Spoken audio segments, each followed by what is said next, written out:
Hello दोस्तों, कैसे हो आप लोग। आशा करता हूँ सब लोग अच्छे होंगे। तो आज हम करेंगे कन्फ्यूज जीके जीएस का लगभग 60 क्वेश्चन। ठीक है, तो चलो वीडियो स्टार्ट करने से पहले अगर वीडियो आपको अच्छा लगेगा तो लाइक कर दीजिएगा और अपने दोस्तों को भी शेयर कर दीजिएगा। नए हो तो सब्सक्राइब भी कर दीजिएगा, क्योंकि इसमें वीडियो ऐसा ही एकदम अच्छे अच्छे इंपॉर्टेंट क्वेश्चन जो आपके लिए हमेशा खोज खोज कर ला कर डालते हैं। तो मेहनत के लिए थोड़ा सा लाइक कर दीजिएगा दोस्तों। तो चलिए वीडियो स्टार्ट करता हूँ। ये सब क्वेश्चन पूछा हुआ है, कन्फ्यूज जीके जीएस है। ये क्वेश्चन सुनने में मतलब एक जैसा लगेगा, लेकिन आंसर अलग अलग होगा। थोड़ा सा क्वेश्चन एक जैसा रहेगा। तो चलिए वीडियो को स्टार्ट करते हैं। पहला क्वेश्चन है फर्स्ट, चक्रवात की आकृति कैसी होती है। इसका राइट आंसर हो जाएगा अंडाकार। अब प्रति चक्रवात की आकृति कैसी होती है, तो इसका राइट आंसर हो जाएगा गोलाकार। सबसे हल्की धातु लिथियम, सबसे भारी धातु ओसियम, सबसे कठोर धातु प्लेटिनम। थोड़ा जल्दी जल्दी कर रहा हूँ क्योंकि ये सब हल्का हल्का क्वेश्चन है। नेक्स्ट क्वेश्चन है, सबसे कठोर पदार्थ क्या होता है। हीरा। देखो, सबसे कठोर धातु पूछेगा तो यहाँ प्लेटिनम हो जाएगा, और सबसे कठोर पदार्थ पूछेगा तो इसका आंसर हो जाएगा हीरा। सफ़ेद सोना कहा जाता है। सफ़ेद सोना कपास को कहा जाता है। द्रव सोना कहा जाता है, पेट्रोलियम को द्रव सोना कहा जाता है। ठीक है, ये याद रखना है। सब इम्पोर्टेंट क्वेश्चन है दोस्तों। वायुमंडल में सर्वाधिक मात्रा में पाए जाने वाली गैस कौन सी है। इसका राइट आंसर हो जाएगा नाइट्रोजन। वायुमंडल में पूछा है तो नाइट्रोजन हो जाएगा। अब ब्रह्मांड में सर्वाधिक मात्रा में पाई जाने वाली गैस कौन सी है, तो ये इसका राइट आंसर हो जाएगा हाइड्रोजन। डिवाइन लाइफ पुस्तक के लेखक कौन है। शिवानंद। ठीक है, और लाइफ डिवाइन पुस्तक के लेखक कौन है। अरविंद घोष। याद रहेगा ना। बद्रीनाथ किस देवता के लिए प्रसिद्ध है। विष्णु। केदारनाथ किस देवता के लिए प्रसिद्ध है। शिव यानी शंकर जी। एक पैसेज टू इंडिया पुस्तक के लेखक कौन है। E.M. फोस्टर। एक पैसेज टू इंडिया पुस्तक के लेखक कौन है। E.M. फोस्टर। और एक पैसेज टू इंग्लैंड पुस्तक के लेखक कौन है। नीदर सिंह चौधरी। नेक्स्ट क्वेश्चन है,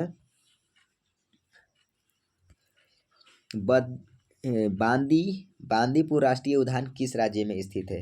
इसका राइट आंसर हो जाएगा कर्नाटक। बांधवगढ़ राष्ट्रीय उद्यान किस राज्य में स्थित है। इसका राइट आंसर हो जाएगा मध्य प्रदेश। ठीक है। दांत मुख्यतः किससे बने होते हैं। इसका राइट आंसर हो जाएगा डेंटाइन।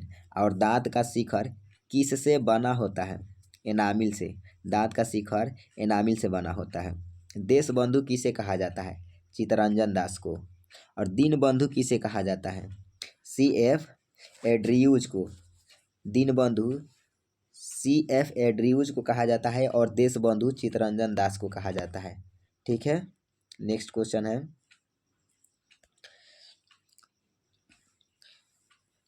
शुद्ध सोने के सिक्के चलवाए थे कुषाणों ने। शुद्ध सोना का सिक्का कुषाणों ने चलवाया था। ठीक है। और सर्वाधिक स्वर्ण मुद्राएं किसने चलाया था। गुप्त काल में। गुप्त काल में सर्वाधिक स्वर्ण मुद्राएं चलाया गया था, लेकिन शुद्ध सोना का नहीं था।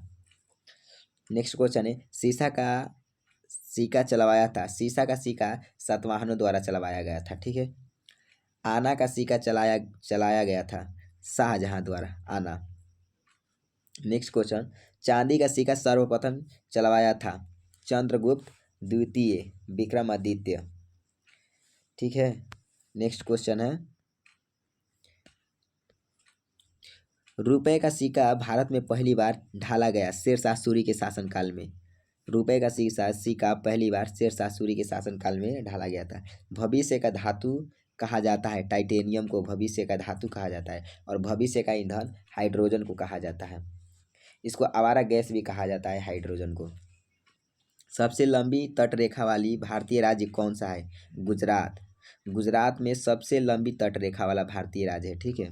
और सबसे लंबी तटरेखा वाला प्रायद्वीपीय राज्य कौन सा है। आंध्र प्रदेश।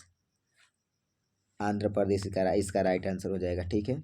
नेक्स्ट क्वेश्चन है, यूरोप का मरीज किसे कहा जाता है। यूरोप का मरीज तुर्की को कहा जाता है दोस्तों। और एशिया का मरीज चीन को कहा जाता है। यूरोप का मरीज तुर्की को, एशिया का मरीज चीन को कहा जाता है। और जीन शब्द का प्रयोग किसने किया था? जीन शब्द का प्रयोग जॉनसन ने किया था, जो ये बायोलॉजी में है। और जीन का प्रयोगशाला में संश्लेषित किसने किया था? हरगोविंद खुराना ने किया था। ठीक है। सोडियम को रखा जाता है किरोसिन तेल में डुबाकर रखा जाता है, क्योंकि हवा से और पानी से क्रिया करके वो विस्फोट हो जाता है। ठीक है। नेक्स्ट क्वेश्चन है, पोटेशियम एवं श्वेत फास्फोरस को रखा जाता है। पोटेशियम श्वेत फास्फोरस को जल में रखा जाता है। मूर्तियों का निर्माण हुआ कुषाण काल में।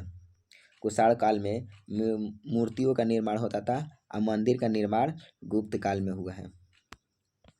नेक्स्ट क्वेश्चन है, कुलकारी कला शैली किस राज्य से है? कुलकारी कला शैली हरियाणा राज्य से है। ठीक है।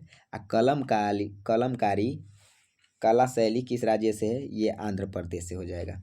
सबसे चमकीला ग्रह कौन सा है? शुक्र। सबसे चमकीला ग्रह शुक्र। और सबसे चमकीला तारा कौन सा है? तो साइरस। उत्तर भारत का मैनचेस्टर किस शहर को कहा जाता है? इसका राइट आंसर हो जाएगा कानपुर। दक्षिण भारत का मैनचेस्टर किसको कहा जाता है? कोयम्बटूर को। और भारत का मैनचेस्टर अहमदाबाद को कहा जाता है, गुजरात में जो पड़ता है। नेक्स्ट क्वेश्चन है, बाबरनामा पुस्तक के लेखक कौन है? बाबरनामा पुस्तक का लेखक बाबर है। अकबरनामा पुस्तक के लेखक कौन है? अब्दुल फजल। हुमायूंनामा पुस्तक के लेखक कौन है? गुलबदन बेगम। ठीक है। स्वेज नहर जोड़ती है किसको? स्वेज नहर किसको जोड़ती है? तो लाल सागर को भूमध्य सागर से जोड़ती है स्वेज नहर। कील नहर जोड़ती है, कील नहर उत्तरी सागर को बाल्टिक सागर से जोड़ती है। ठीक है, सॉरी, कील नहर जोड़ती है उत्तरी सागर को बाल्टिक सागर से जोड़ती है। पत्थर की मस्जिद कहा जाता है, सॉरी गलती हो गया, पत्थर की मस्जिद कहाँ पर स्थित है? तो ये हो जाएगा आंसर इसका पटना में। और पत्थर मस्जिद कहाँ पर है? तो ये जम्मू कश्मीर में हो जाएगा। पत्थर का मस्जिद पूछेगा, पत्थर की मस्जिद तो पटना में, और पत्थर मस्जिद जम्मू कश्मीर में।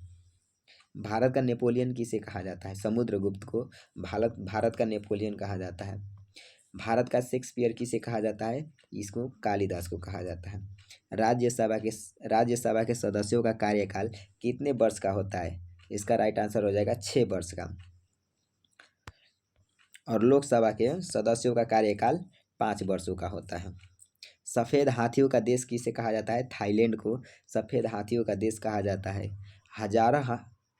हजार हाथियों का देश किसे कहा जाता है? लाओस को कहा जाता है। झीलों का देश किसे कहा जाता है? फिनलैंड को झीलों का देश कहा जाता है। संविधान सभा के प्रथम अस्थायी अध्यक्ष कौन थे? डॉक्टर सच्चिदानंद। संविधान सभा के अस्थायी नहीं पूछा है, अस्थायी पूछा है, तो इसका राइट आंसर हो जाएगा सच्चिदानंद।